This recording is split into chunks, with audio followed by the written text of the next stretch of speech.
என்ன நான் பேசினாலே ப்ராப்ளம்.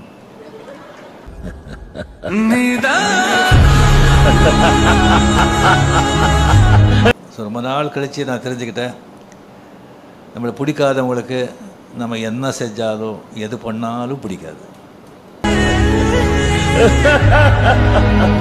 ஏய் இப்பெல்லாம் அசம்பிளிக்குள்ள போறது முக்கியம் இல்லடா, போயிட்டு வரும்போது வேஷ்டியோட வரணும். அந்த வாரோட வந்து நின்று வையே, அகில இந்த ரீதியில் நம்ம கட்சி மதிப்பு என்னடாங்க. டக்குனு மைக்க பிடிக்குவாங்க, மைக் எல்லாம் பேசணும். உன்னால முடியுமா? மக்கள் தயவால இந்த ஆட்சி நடந்துகிட்டு இருக்கு. மனசாட்சி உள்ள சக்திகளோட ஆதரவால இந்த ஆட்சி நடந்துகிட்டு இருக்கு. அவன் இருக்கிற அவசரத்தை அவன் 10 பேர் சமாளிப்பாடா. உன்னால முடியுமா? வாடவா ராஸ்கல். நீங்க இஷ்டத்துக்கு பேசுவீங்க, நான் உட்காந்து கேட்டுட்டு இருக்கணுமா? டென்ஷன் ஆகாதீங்கண்ணே. ஸ்பீக்கர் ஆக்ஷன் அப்படின்றாரு. இனிமே முதலமைச்சர் வந்து கூட கொட்டாவி விட்ட மாதிரி ஒரு வாய்ஸ் வச்சு அசம்பிளி என்ன பேசுவேன் நினைக்கிறேன். கேரவேன், மேக்கப்பு, ஸ்டண்ட் மாஸ்டர் எல்லாம் வந்துருவாங்கன்னு நினைக்கிறேன். சட்டமன்றத்தை கிட்டத்தட்ட ஒரு ஷூட்டிங் ஸ்பாட்டா மாத்திட்டு இருக்காங்க. திமுக அறிவு இருக்கணும், ஃபர்ஸ்ட் அறிவா பேசுங்க. விஜய் சினிமாக்காரு, விஜய்க்கு கவர்ச்சியில் நாங்கள் ஓட்டு போட்டோம்னா அப்போ ஸ்டாலின், உதயநிதி ஸ்டாலின்லாம் யாரு? நீங்க பொம்பளைங்க கூட்டு வந்து அரை ட்ரெஸ் போட்டு ஆட விட்டீங்களா? அது கவர்ச்சி இல்லையா? முதலமைச்சரோட பேச்சை நீங்க எடுத்து பாத்தீங்கன்னா கிட்டத்தட்ட ஒரு அரை மணி நேரம் பேசியிருக்காருன்னா அதுல ஒரு 10 ரீல் தேரும். வந்து பிளான் பண்ணி தான் பண்றாங்க. இது ஃபுல்லா ஸ்கிரிப்டடா தான் இருக்கு.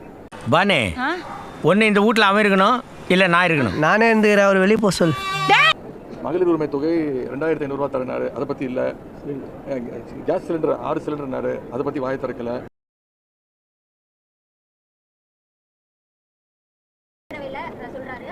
அதாங்க அவரு audio launch function, trailer launch ஃபங்க்ஷன்லாம் இதுதான் அவருடைய பணி. அதுதான் இங்கேயும் ஒரு கடைப்பிடிக்கிறாரு.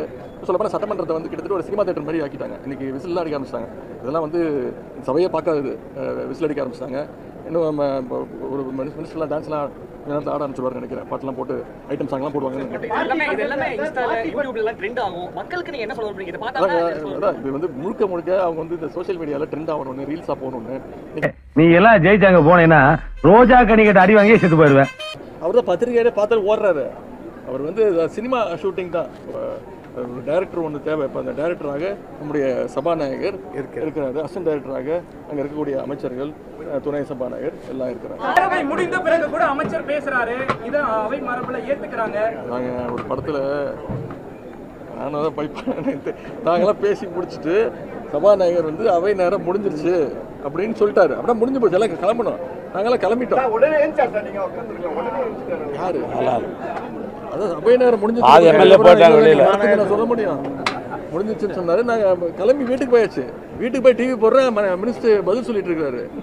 அப்புறம் ஃபோன் பண்ணி கேட்டால் இல்லைங்க அவர் நீங்கள் போனதுக்கு அப்புறம் பேச ஆரம்பிச்சிட்டாரு அப்படின்றாங்க. இது மாதிரி ஒரு காமெடி டைமாக சபையை நடத்திட்டு